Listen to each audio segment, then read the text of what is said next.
Do you remember the magnificent Miele Cleancare S5281 from a little while ago? The second job lot vacuum to be done, dusted, ready to test, check it works and then sell it, which is what we need to do today. Let us have a look at how this came out, confirm that it still works and perhaps have a little play with what's increasingly becoming quite a rare machine, or era of machines indeed. Let's have a look.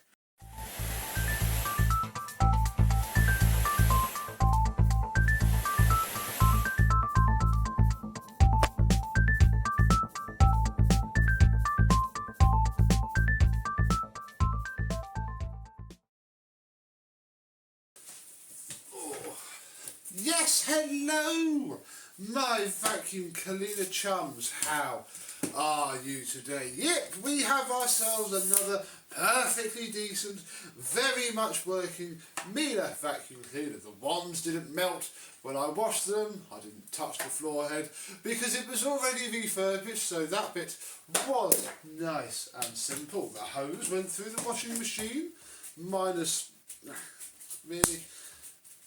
Now you're going to jam up. Minus this bit, all went through the washing machine very nicely. So yes, the tools were excellent. Obviously we had about 17 of these. I threw all but a couple away. So yeah, nice set of tools.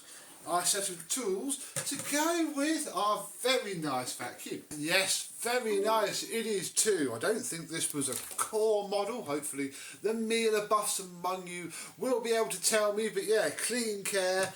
It's a 2200 watt model, and yeah, it's obviously got a, it's an 8.1, not an 8.0, etc. 5280, I believe, was the black. No, that was 5210, something like that. Obviously this, I think, was later, and they just made a nice white one, and it is very nice. Sadly it has the usual Miele S5 damage to the rear pedals. They all do that, sir. There's not a great deal you can do about it, but yeah, this one came up alright. It's got all of its tools in there, very nice indeed. It has its bag fitted in here, which is spotless after a good old wash. Yeah, it's just stereotypical, very nice Miele S5. Oh, let's plug her in and see how it runs.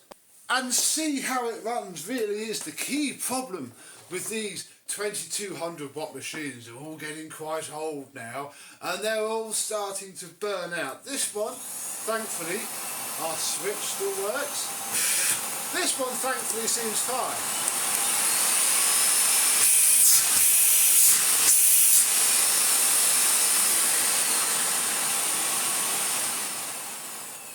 This one thankfully seems fine. There's no weird smell, there's no jittering of the motor speed, there's no grinding noises. What I did do was clean the potentiometer that sits under here with some contact cleaner, because I've started to see that causing some issues with these, but did that preventatively, and in theory now she's all good. And it's got ample airflow even on a medium setting anyway.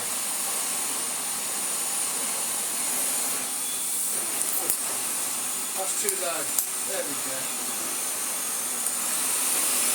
Oh!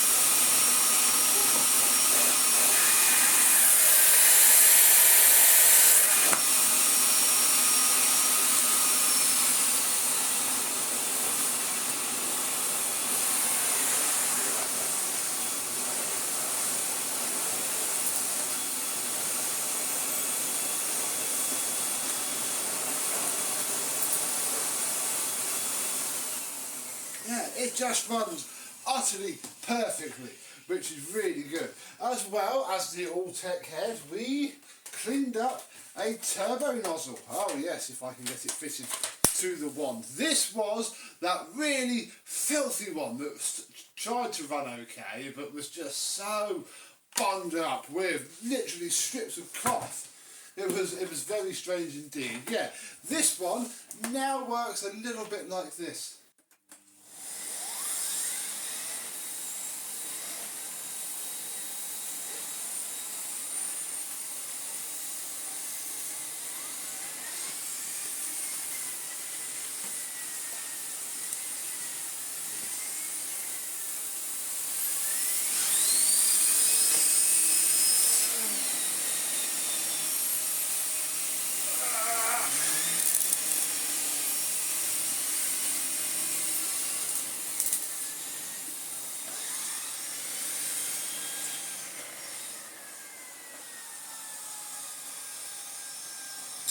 And with the machine on its lowest setting, your turbo head should spin perfectly fine. Really, really well. Like this one here does. This one spins very nicely indeed. So the second machine from the job lot is done, ready to be sold, and obviously that means that we have the S5 Revolution ready to look at, so stay tuned, we shall see that very soon. But for this Miele and its assortment of tools that I'm going to sell with it, it is time to go now, time to go off and be a good little Miele for somebody else. So let me know, where was this white version sold, and was it a special or was it just a late one, or who knows? Very hard to tell from this era, it all got quite busy indeed. But until the next time, I, and well definitely another Miele, because you know I've got the Revolution now, will see you soon.